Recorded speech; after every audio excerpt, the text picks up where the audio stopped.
Hi everybody, it's Dandruff with your news cartridge for Tuesday, February 23rd, 2016. Microsoft says that they won't release the HoloLens until the world is ready. And I'm ready. Is it out yet? Fuck you, Microsoft, you pretentious asshats. Quantum Break's file size will be around 44 gigabytes. The ship remastered launched today, meeting the deadline set a week ago to include online play. You will receive Doom 1 and 2 if you pre-order the new Doom game on Xbox. Those titles are basically shareware by now anyway, and Doom 2 will run just fine on any single-core 1 gigahertz processor, so you're probably better off finding it for your phone and not pre-ordering it. Rocket League has cleaned up its ranked progression system for Season 2 because it now helps players understand how close they are to the next rank. Killer Instinct has had a graphic overhaul, adding much better lighting effects to the game. Bus Simulator 16's PC requirements are out, and you can find a link to those down below, as well as links for sources for all of today's stories. And the Street Fighter V servers are back up and running after an indefinite maintenance. Capcom says that they could add an arcade mode to Street Fighter V as well. Wait, there's not a arcade mode in Street Fighter V? What the fuck? How the hell can you make Street Fighter V and not put an arcade? What the hell kind of a game?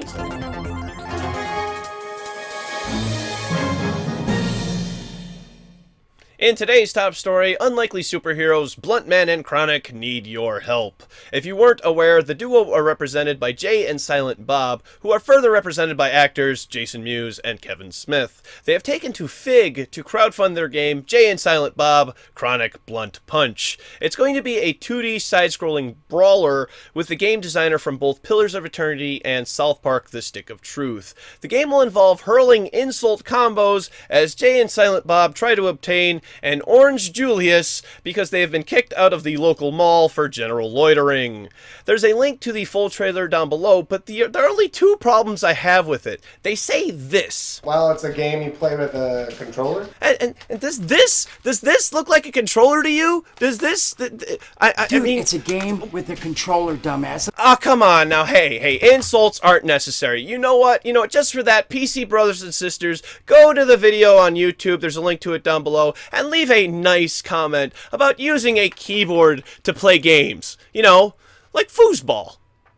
Fallout 4 has gotten a huge update on PC, but you'll have to opt into the beta via your Steam settings in order to have access to it now. Included is support for add-ons, more additions to the workshop, including new paintings, new signs, new metal and wooden doors, then a whole list of bug fixes, which you can find a link to in the description down below. There are way too many to cover here. Bethesda also says that official mod support is coming in April after the first DLC is released, but before the second DLC, and then mod support will come to Xbox in May, and then PS4 in June. Speaking of DLC, 5 Steve achievements have been discovered for the upcoming Automatron DLC. And remember that the Season Pass for Fallout 4 is going to increase in price from $30 to $50 US, or your regional equivalent, a week from today. If you pick it up before then you'll get all of the DLC and you won't have to pay any extra.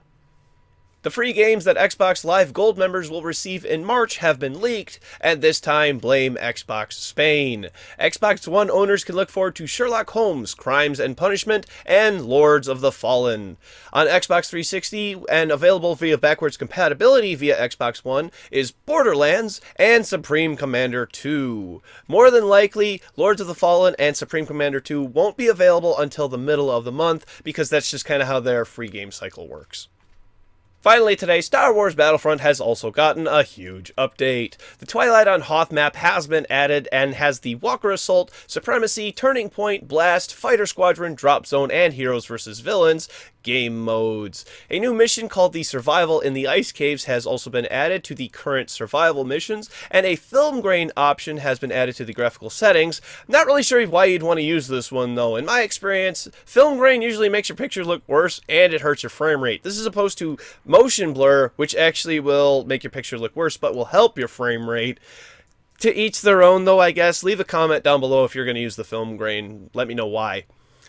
A ton of balances have been made to weapons, to vehicles, most notably being the increase in the A-Wing's hitbox size. Balances to game modes. You get a balance! You get a balance! Everybody gets a balance! See down below for a link to all the balances. Oh boy, tomorrow's game releases for PC: Just Death, Comics Play #1, The Endless Incident, Battle Station Harbinger, The Kindred, Sega PC, Bloody Alloy Reborn, and Reagan Gorbachev, which is actually this week's The Fuck Game of the Week. Haven't done one of those in a while, right? Bringing it back! This deserves it for a whole other reason. In this game, you switch between playing Ronald Reagan and Mikhail Gorbachev, and you murder your way out of a government facility in what looks like a top-down stealth assassin game. I love this! I love this! This is awesome! I want this! The fuck! Give me more! For Xbox One, The Flame and the Flood. Thank you very much, everybody. This has been News Cartridge. I am Dandruff. I will see you tomorrow. And did you hear about this new game with Wolverine versus all the Capcom characters? It's called Capcom versus SNKT.